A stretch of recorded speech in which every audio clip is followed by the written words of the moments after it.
আনারসি, তোমার পরীক্ষা কেমন হইল? আইছে তোমার বয়ফ্রেন্ড। আনারসি, তুমি তো জানো না, তোমার জন্য বাজার থেকে একটা কচি ডাব নিয়ে ফিরতেছিলাম, হঠাৎ ভজা ভাইয়ের সঙ্গে দেখা। সে কখন কোন ফাঁক দিয়ে আমার ভুজুং বাজুং দিয়ে ডাবটা খায় ফেলেছে, আমি একটু টের পাইনি। এই যে সিরু সাহেব, প্রিয়জনের জন্য ডাব নিয়ে আসেছেন, সেই ডাব সামলাতে পারেননি। আনেছেন কিনা সেটা আল্লাহ জানে। যাই হোক, আনতে পারেননি সেটা আবার বড় মুখ দিয়ে এখানে বলতে আসেছেন, তাই না? এই যে মিস্টার, আপনি আমার চেনেন না। এই সিরিয়ালে যদি ভালো করে চিনতেন তাহলে পরে এই কথা বলতেন না। আমার এক ফুফাতো ভাই আছে, সে আমার সম্পর্কে কি বলেছে শুনবেন। বলেছে তুই আর আনারসি যেভাবে চলাফেরা করিস তাতে করে মনে হয় কি তুই হচ্ছিস মজনু, সে হচ্ছে লাইলি। বুঝতে পারছেন? সে বলছে তোকে নিয়ে পূর্ণ, আর আপনি হচ্ছেন বডিগার্ড। কি আপনি মির্জাফর হওয়ার যোগ্যতা আছে, মজনু হওয়ার কোনো যোগ্যতা নেই আপনার। হ্যাঁ, বাংলাদেশের মজনু একমাত্র আমি হতাম।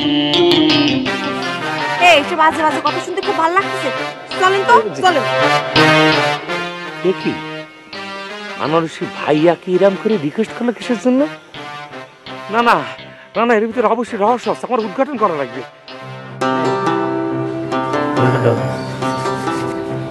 এই রক্ত চলাচল বন্ধ হয়ে গেল নাকি? শরীর ঠান্ডা কেন? ডলো, ভালো করে ডলো, ভালো করে ডলো।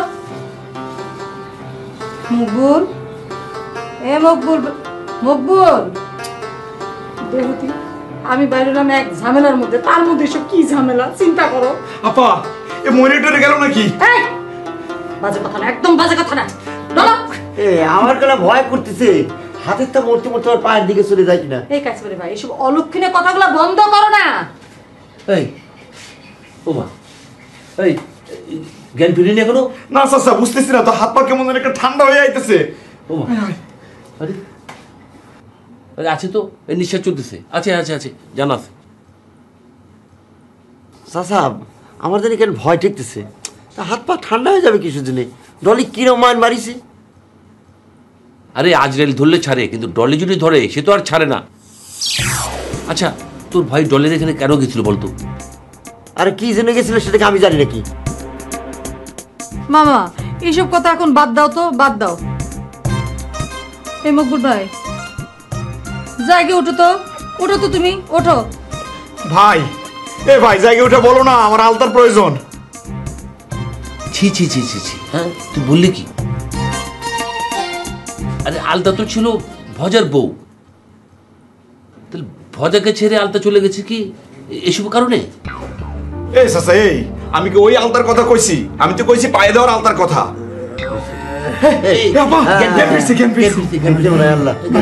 পানি নিয়ে আসো, পানি নিয়ে আসো, পানি নিয়ে আসো।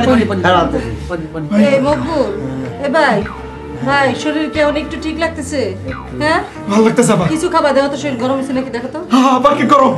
কিছু খাবা? ভাই পানি পানি দিতেছে, আর কেন কিছু খাবা? হ্যাঁ যাও, খাবা যাও। এই দাও পানি দাও ভাই। না ভাই, একটু করে পানিটা ধরো, ধরো, ধরে ধরতে পারতেছে না। কি প্যারালাইসিস হয়ে গেল নাকি? প্যারালাইসিস রোগী করতে যে অঙ্গ প্রত্যঙ্গ একটা একটা করে অবশ হয়ে যায়। এটা ছবি চাচা দেখা নাই, সারাদিন বারান্দায় বসে সমস্ত কাজ কাম সারছে। হ্যাঁ, কি সব কথা কও না তুমি, এসব আজে বাজে কথাবার্তা।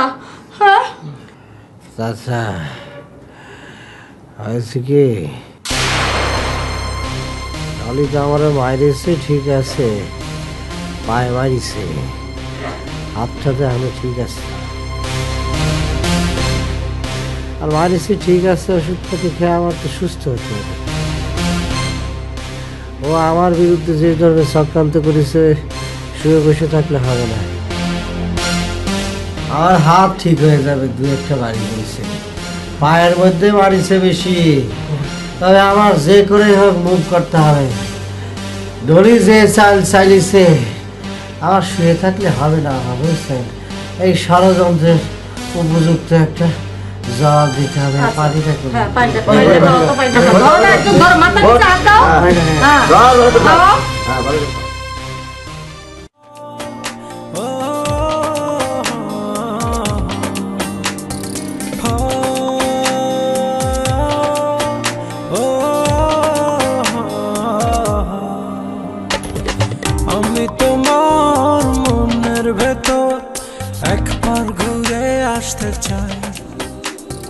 আর যাবেন? যাই আর একটু যাই। না আর যা লাগবে না, অনেক কষ্ট করেছেন আমার জন্য, আর কষ্ট করা লাগবে না। আর শোনেন, এইরকম করে সাইতে আর উপকার করতে আইসেন না। আমি কাল থেকে মার সাথে হলে যাব, ওখানে মার সাথে যাই পরীক্ষা দেবো। আমি বুঝতে পারতেছি না, তুমি আর হঠাৎ করে এরকম করতেছো কিসের জন্য? না এমন করবো না, নে 7 পদের ফুল দিয়ে বরণ করে নেব নে। যাই না শুনে এসব আজে বাজে কথা কইলেন। এই ধরনের মানুষের না আমি জাস্ট ঘৃণা করি, জাস্ট ঘৃণা। আরে একটু আগেও তো কত ভালো ভালো ব্যবহার করলে, কত রকম কথা বললে, আর এখন একেবারে ডাইরেক্ট জাস্ট ঘৃণার মধ্যে চলে আসলে। আমাদের ভালোবাসা এরকমই, মেয়েরা খুব সেনসিটিভ উমেন হয়। কি হলো? আরে বাবা, একটা শিক্ষিত ম্যাট্রিক পরীক্ষা দেয়া মেয়ের সাথে কথা বলতে এলে এরকম না বুঝা ইংলিশ জানতে হয়, বুঝতে হয় আর শুনতে হয়, ঠিক আছে? এরকম হা করে থাকার কিছু নেই। না, ইংরেজির উপর কিন্তু আমার একটা বেজার দখল আছে, মানে আই নো ইংরেজি, কিন্তু এখন ঘটনা হচ্ছে এই শব্দটা না মনে হয় আমি মেলা দিন আগে পড়েছিলাম, এখন মনে করতে পারতেছি না এটা মানেটা আসলে। তুমি এইবারের মতো বলে দাও, হ্যাঁ? পরবর্তীতে মনে করো যে আমি তোমার সঙ্গে একেবারে সবকিছু আমি বলে দেবো, অসুবিধা হবে না কোনো। এটার মানে হচ্ছে স্পর্শকাতর। মনে পড়ে গেছে, মানে স্পর্শ করার জন্য যে কাতরাচ্ছে।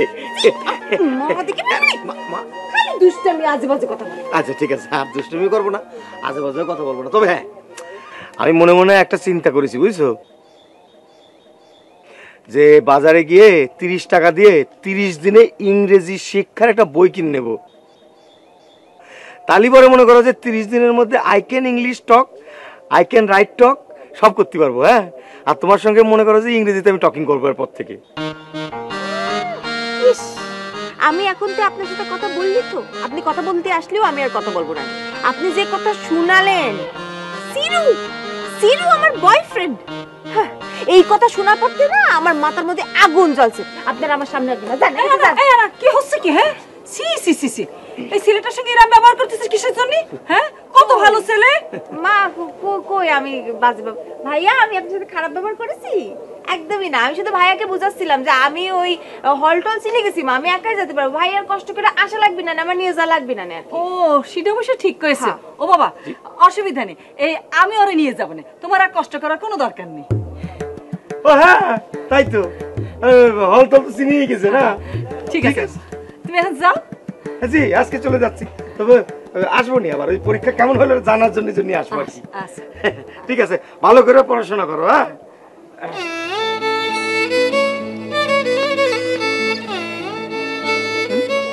এরকম ব্যবহার করলে কিসের জন্য? কত ভালো ছেলে, তোরে পরীক্ষার হলে নিয়ে গেল, আবার নিয়ে আসলো। হ্যাঁ, মাথার মধ্যে কোনো ঘিলো হবে না? না আয় মা।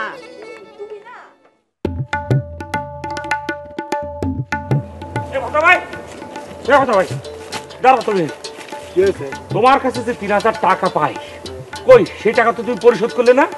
তোমার এক বউ আমার টাকা পয়সা নিয়ে পালায় চলে গেল, এখন আরেকটা বিয়ে করার চেষ্টা আছো। হ্যাঁ, টাকা পয়সা দাও। এই তোর আবার কিসের টাকা রে? আমার কিসের টাকা মানে? তোমার এক বউ তো আমার টাকা পয়সা নিয়ে পালায় চলে গেছে, আরেকটা আবার বিয়ে করতে যাচ্ছ, তারপরে তুমি আমার টাকার কথা ভুলে যাচ্ছ। ব্যাপার কি? ও আল্লাহ, এখন তো দেখতেছি তোমার কিছুই মনে নেই। কি বাংলা সিনেমার নায়কদের মধ্যে কি কারেন্টের শর্ট দেওয়া লাগবে, তখন মনে পড়বে, তাই না? দেখ বাড়ি, আমার কাছে যদি কেউ টাকা পায় সেটা কিন্তু আমার কোনো কালেই মনে থাকে না, আর কাউকে যদি আমি টাকা ধার দিই সেটা আমার সব সময়ই মনে থাকে।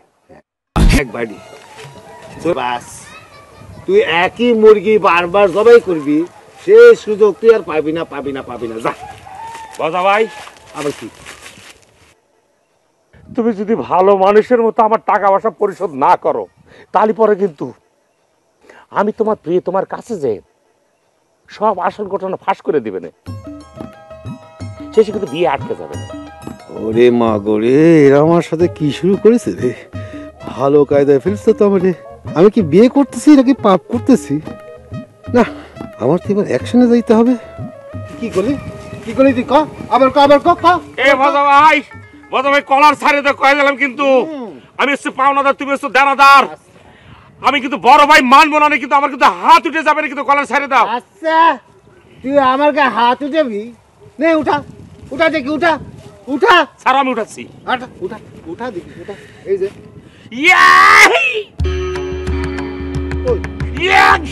উঠা না, উঠা উঠা উঠা উঠা, গায়ে হাত দে। না হাত উঠতেছে না বাজা ভাই, তুমি ভালো ভালো আমার টাকাটা দিয়ে দাও, তা না হলে পরে কিন্তু আমি তোমার প্রিয় তোমার কাছে যাইয়ে সব আসল ঘটনা ভাইকে বলে দিব না, বিয়ে কিন্তু ভাইকে যাবে না। এই তুই আমারে ভুয়াই দিচ্ছিস না? ভুয়া ভয় দিচ্ছিস? হ্যাঁ তোর কিন্তু শালা খবর আছে। বাজা ভাই আগাবানা করে দিচ্ছি, আগাবানা বাজা ভাই, আগাবানা। ছোট ভাই কি হইছে? ধর তো রে, ধর। আমার নামে সে ষড়যন্ত্র করতেছে, ধর। কি শিরু তোর কিন্তু খবর আছে, আজ একই। কিন্তু তোরা শেষ করে দেবো হাত কিন্তু ভাইকে যাবে না, সিধা করে ধরো একদম। বাজা ভাই। আমি কিন্তু মানবো না, কিন্তু চাকর বাকর দিয়ে তুমি আমার ধরাই দিচ্ছ, কিন্তু আমি মানবো না। ধর না ভালো করে। একই। এই এই আলেক, এই শালা ছাড়বি না রে। ওরে একেবারে গ্রাম থেকে বাইর করে দিবি, একেবারে গ্রাম থেকে আউট, তোরা এই গ্রামে ঢুকতে না পারে। ভাবনিস রে গাইছে ভাই রে, কোন জায়গা থেকে কোথায় গুটি ডাইছে সব কিছু জানিস। মানে তুমি ছিলে না রে ভাই, তুই ছিলি না। জোরে ইচ্ছে করে আমার মারিছে, কাইছে আমার। এই কাছে নে ভাই, এটা কি শুরু করলে গোলাপাড়ার মতো? হ্যাঁ ওই যে ভাব নিচ্ছে যে, এটা দেখলাম আর কি। অনেক হয়েছে, তুমি যাও, তুমি এখন নিজের বাড়ি যাও। যাও, আমি ঠিক আছে আমি চলে যাচ্ছি, অসুবিধা নেই। তবে একটু কোষ ভাব জানি একটু কম নেয়, আর তাড়াতাড়ি সুস্থ কর, যুদ্ধে আমরা শেষ হলে থাক। বিশেষ করেন আপনাদের বাড়ি থেকে আমি কোনো টাকা পয়সা চুরি করিনি, করার প্রশ্ন ওঠে না। ওই ডলির লোকজন আমার বাইন্দে নির্দয়ভাবে পেটাচ্ছিল, মারতেছিল। এই জন্য বাধ্য হয়ে আমি শিকার গিয়েছি মার থেকে বাঁচার জন্য, যে আমি টাকা নিয়েছি, বুঝছেন? বলো কি? আচ্ছা ঘটনাটা কি হয়েছে সেটা আমারে কত।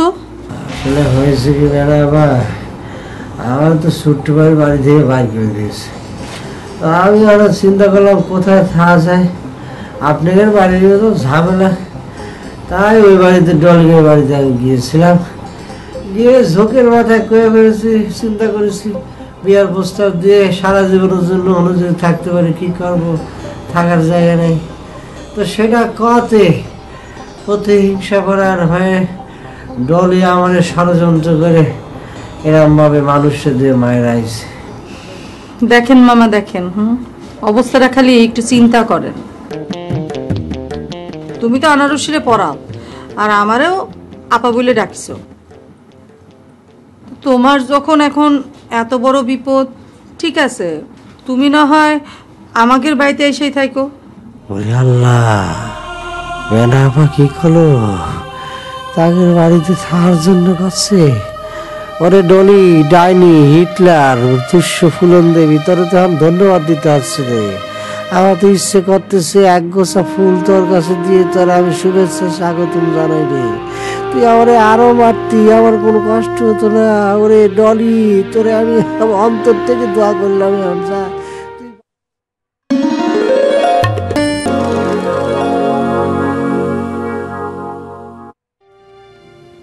আচ্ছা, আমি একটা ঘটনা কিছুতেই বুঝতে পারতেছি না। গ্রামের এত মানুষ থাকতে বক্কার তোমারে খালি মারতে আসতেছে কিসের জন্য? হায় হায় ডার্লিং, তুমি দেখি কিচ্ছুই জানো না। আরে বক্কর যে 1 লাখ টাকা চুরি করছে, এটা তো ধরা খাইছে আমার কাছে হাতে নাতে। পরে বুপু আমারে ডাইকা নিয়ে আইসে আমি দেখালাম যে এই জায়গায় আপনার জামাই 1 লাখ টাকা পুঁতে রাখছে। ও তাই বুঝি। তারপর তারপর আবার কি, ফুপু আমারে বাঁশ বাগানে নিয়ে আইসা দেখি কি মাটির জায়গাত মাটি নাই, টাকার জায়গাত টাকা নাই। বক্কর মিয়া তো এটা লইয়া ভাবতাছে, আর ফুপু আম্মা কান্দাছে। তারপর কি, ফুপু আর আম্মার স্ট্রেট কথা, বক্কর জামাই হোক আর যেই হোক এই বাইতে তার প্রবেশ নিষেধ। তারপর আর কি, দেখতেছ না আমার লগে হের কেমন ঝামেলা বিচ্ছে। আচ্ছা, বক্কর যে মাটির নিচে টাকা রাখছে সেটা তুমি জানলা কি করে? খাইছে। বউ কি আমারে সন্দেহ করতেছে নাকি? কি হলো, কথা করছো না কিসের জন্য? না, ওই বাড়ির ঘটনার পর তো বক্কর পলাইছে। আমি নিজেও বক্করের পিছনে পিছনে অনেক খেয়াল করছি, তো আটকা থেকে সে বাঁশ বাগানের চিপার মধ্যে ঢুকছে। পরে করলাম কি, আমি কবিতা আবৃত্তি শুরু করলাম। বাঁশ বাগানের মাথার উপর চাঁদ উঠেছে ওই মাগো আমার শোনক বলা কাজলা দিতে কই, আমাগো কাজলা দিতে কই। আমার এই কবিতা শোনার লগে লগে এত বাঁশ বাগানে পুরা সেট হয়ে গেছে, নড়েও না চড়েও না। তারপর অহন হয়েছে কি, ওই মানে মাঝে মাঝে না আফসোস লাগে। মানে হচ্ছে কি, দেখো তো, যদি আমি আগে জানতাম তাহলে মনে করো যেটা কাম হইতো। কিন্তু কি কাজ হইতো?